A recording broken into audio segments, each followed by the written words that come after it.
नमस्कार, मैं हूं आपके साथ रोहित। दुनिया के सबसे खतरनाक संगठन आईएसआईएस को आप जानते हैं, जिसने सीरिया समेत कई देशों में अपने क्रूर व्यवहार से सबको चौंका कर रखा और दुनिया आईएसआईएस के आतंकियों के खात्मे के लिए फिलहाल काम कर रही है। आपको जानकारी होगी कि यह संगठन अफगानिस्तान में भी काफी सक्रिय है, लेकिन अब आईएसआईएस पर शिकंजा कसता जा रहा है और इस संगठन को प्यार करने वाले काफी दुखी महसूस कर रहे हैं। एक समय था जब इस संगठन से शामिल होने के लिए दुनिया भर से लड़के और लड़कियां सीरिया जाते थे, लेकिन जब इसकी सच्चाई सबको पता चली तो सबके होश फाख्ता हो गए, क्योंकि आईएसआईएस ऊपर से बड़ा अच्छा था, लेकिन जैसे ही लोग इसमें शामिल हुए उसकी हकीकत देख सब दंग रह गए और घर वापसी की कोशिश करने लगे। उन्हीं में से एक थी ब्रिटेन की शमीमा बेगम, जिनका आज जो हंस रहे उसे सुनकर और देखकर किसी की भी रूह कांप जाए।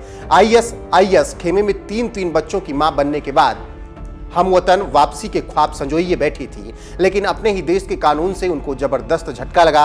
शमीमा कभी अपने देश और अपनों के मुंह पर थूक कर आईएसआईएस की बेगम बनने जा पहुंची थी। जब वहां से तबाह होकर निकली तो लंबे समय से शरणार्थी शिविर में पनाह लिए हुए पड़ी थी और ब्रिटेन आने की कोशिश कर रही थी, लेकिन ब्रिटेन की कोर्ट ने बड़ा झटका दिया। खबरों की माने तो देश की कोर्ट ने एक अहम फैसला दिया, जिसका स्वागत आंतरिक मंत्रालय ने भी किया है। आईएसआईएस जैसे बदनाम क्रूर आतंकवादी संगठन की गैर कानूनी इस 23 साल की पूर्व बेगम शमीमा बेगम की हमवतन वापसी के खिलाफ फैसला सुनाया है। न्यायाधीश रॉबर्ट जे की कोर्ट ने अपने फैसले में साफ लिखा है कि शमीमा बेगम ब्रिटेन वापसी के काबिल नहीं है। हाल फिलहाल के हालातों में उन्हें ब्रिटेन में नहीं आने दिया जा सकता। जानकारी देते चलें कि शमीमा बेगम 15 साल की उम्र में 2015 में ब्रिटेन और वहां रहने वाले अपने मां बाप भाई बहनों को छोड़कर आईएसआईएस की बेगम बनने सीरिया पहुंच गई थी। उनके साथ ही उनकी 2 सहेलियां भी भाग गई थी, जिसमें से एक की बाद में संदिग्ध हालातों में मौत हो गई। आईएसआईएस की नाजायज बेगम बनने के दौरान वो आतंकवादी खेमे में तीन नाजायज औलादों की भी मां बनी।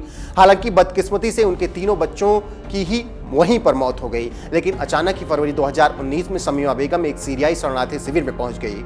ये बात पता चलते ही ब्रिटेन के तत्कालीन गृह सचिव रहे साजिद जाविद ने इन्हीं शमीमा बेगम की ब्रिटिश नागरिकता रद्द कर दी, ये कहते हुए कि शमीमा बेगम अब ब्रिटेन के लिए खतरा बन सकती हैं। हालांकि साल 2020 में यूके के ही एक ट्रिब्यूनल ने जो फैसला सुनाया उसमें कहा गया कि शमीमा बेगम स्टेटलेस नहीं है, क्योंकि वो मूल रूप से तो बांग्लादेश की नागरिक थी। लेकिन आखिरकार भारी उतार चढ़ाव के बाद कोर्ट ने शमीमा की किस्मत पर फैसला सुना दिया।